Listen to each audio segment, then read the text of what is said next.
Hello बच्चों। आज का टॉपिक है straight line perpendicular to a given line. एक स्ट्रेट लाइन वो और एक लाइन के ऊपर परपेंडिकुलर रहेगा, तब स्ट्रेट लाइन का इक्वेशन क्या होगा। देखो समझो, straight line perpendicular to given line मतलब एक लाइन गिवन रहेगा। हाँ, let given line be a x plus b y plus c equal to zero. Let given line है a x plus b y plus c equal to zero. तो हम लोग निकालेंगे equation of the straight line perpendicular to this line.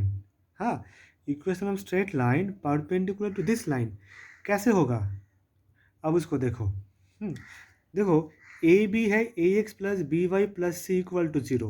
अब हम लोग को इस सी डी वाला इक्वेशन निकालेंगे। C D straight line perpendicular to A B है, C D perpendicular to A B है। ओके, तो let m1 be the slope of the given line. हाँ, लेट m1 गिवन लाइन के slope है, ठीक है। And m2 be the slope of the line perpendicular to the given line. जैसे कि देखो फिगर में देखो, लेट ए बी लाइन का slope m1, let A B line का slope m2 and let C D line का slope m2। Okay, let A B line का slope a x plus b y plus c equal to zero, उस line का slope m1 and C D line का slope m2, ठीक है। अब देखो, जो गिवन लाइन है a x plus b y plus c equal to zero, इसका स्लोप क्या क्या होगा। देखो, y को एक जगह रखो, बाकी सब लेकर आओ इधर। और y का कोएफिशिएंट प्लस वन रहेगा, तो b से दोनों तरफ डिवाइड कर दो, ये तुम लोग जानते ही हो। तो y इक्वल टू आया minus a by b x minus c by b. हाँ, तो m1 कितना हुआ, m1 हो गया माइनस ए बाई बी। अब since the lines are perpendicular, हाँ सिंस दोनों लाइन परपेंडिकुलर है, तो हम लोग जानते हैं m1 m2 इसका इसका प्रोडक्ट माइनस वन होगा। हाँ, तो m1 into m2 minus one होगा, तो m2 क्या होगा, m2 होगा minus one by m1, minus one by m1। अब m1 के वैल्यू यहाँ बिठा दो, माइनस ए बाई बी यहाँ बिठाओ, क्या होगा, माइनस से प्लस हो गया, b ऊपर गया a नीचे आया, तो m2 निकला b बाई ए। अब देखो, let c2 be the y intercept of the required line. देखो सी डी तो स्ट्रेट लाइन है, उसका y इंटरसेप्ट C2 पकड़ो। सी डी तो स्ट्रेट लाइन है, क्योंकि सब straight line x by a plus y by b equal to one form में ले सकेंगे, और y equal to m x plus c इस फॉर्म में ले सकेंगे ना। सब स्ट्रेट लाइन को हम इस फॉर्म में ले सकते हैं, तो सी डी को भी हम लोग y equal to m x plus c form में ले सकते हैं। तो यहाँ से हम लोग को c मिल जाएगा, c मतलब y का इंटरसेप्ट। तो लेट इसको C2 पकड़ो, let C2 be the y intercept of the required line. Then equation of the straight line क्या होगा, स्लोप मालूम है m2, स्लोप मालूम है m2, और C2 be the y intercept, तो क्या होगा y equal to m2x plus C2। Okay, m2 कितना निकला, b बाई ए बिठाओ, और C2 अब दोनों तरफ a से मल्टीप्लाई करो, क्या होगा a into y equal to b into x plus a c two. अब सबको एक पास लेकर आओ, तो बी एक्स ए वाई यहाँ पर लेकर आओ माइनस ए वाई, और ए सी टू को हम लैम्डा पकड़े। Let lambda equal to a c two, a is the constant, c two is the constant, a into c two also constant, तो a into c two को lambda पकड़े। तो equation of the straight line perpendicular to given line क्या निकला, b x minus a y plus lambda equal to zero. अब कैसे याद रखना, ये देखो यहाँ पे गिवन लाइन था a x plus b y plus c equal to zero, उसका परपेंडिकुलर क्या निकला, b x minus a y plus lambda equal to zero. तो क्या हुआ, देखो था क्या, यहाँ पे था गिवन लाइन था a x plus b y plus c equal to zero. अब देखो ए का कोएफिशिएंट एक्स का कोएफिशिएंट ए और वाई का कोएफिशिएंट बी, दोनों का कोएफिशिएंट इंटरचेंज हो गया। देखो एक्स का ए था, ये वाई का हो गया, वाई का बी था, ये एक्स का हो गया। अब बीच में जो साइन है, एक्स एंड वाई का बीच में जो साइन था प्लस, वो माइनस हो गया। एक्स एंड वाई का बीच में जो साइन प्लस था वो माइनस हो गया।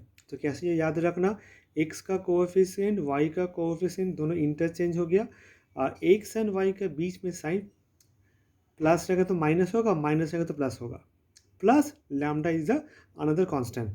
यहाँ पे था कांस्टेंट C2, यहाँ पे अलग कांस्टेंट लैम्डा होगा।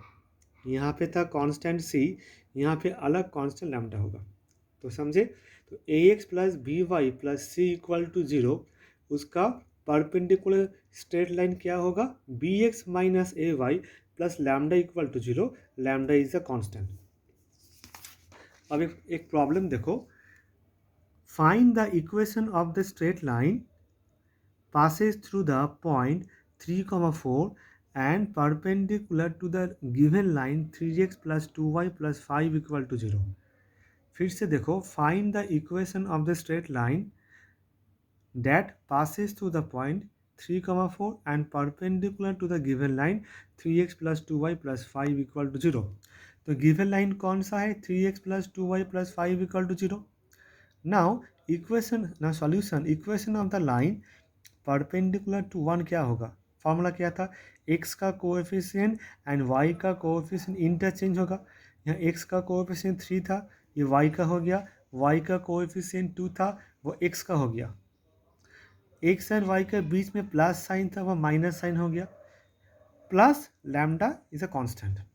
यहाँ 5 था, यहाँ 5 नहीं होगा, दूसरा कोई कांस्टेंट होगा, plus lambda is a constant, तो lambda is a constant. Okay, now this line passes through 3, 4। this line passes through 2, 3, 4। तो x के जगह पे 3 बिठाओ, y की जगह 4 बिठाओ, यहाँ से हम लोग को लैम्डा मिल गया, यहाँ से हम लोग को लैम्डा मिल गया। तो लैम्डा अननोन टर्म था, लैम्डा अननोन टर्म था, लैम्डा का वैल्यू मिल गया। अब लैम्डा का वैल्यू 2 नंबर में बिठा दो। Putting the value of lambda in the equation number 2, we get 2x minus 3y plus 6 equal to 0। So this is a straight line, this is a straight line perpendicular to the given line 1। this is a straight line perpendicular given line 1।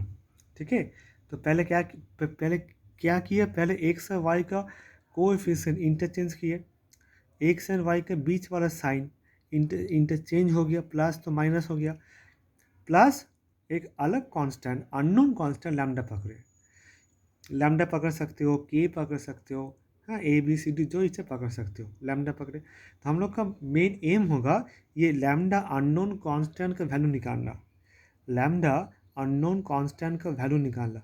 कैसे निकालेंगे? Question में कोई ना कोई given condition दिया होगा, question में कोई ना कोई गिवन कंडीशन दिया होगा। यहाँ पे दिया है this line, line number 2 passes through 3, 4, passes through 3, 4। तो सिंस इक्वेशन 2 passes through 3, 4, तो x के जगह पे 3 बिठाओ, y की जगह पे 4 बिठाओ। Now after calculation 6 to the 6, 3 to the 6 और 4 to the 12, 6 minus 12 minus 6, lambda यहाँ पे लेकर माइनस लैम्डा, दोनों तरफ माइनस माइनस कट गया, लैम्डा इक्वल टू 6 और लैम्डा का वैल्यू बिठा दो 2 नंबर में। This is the process, basic conception of the line perpendicular to given line।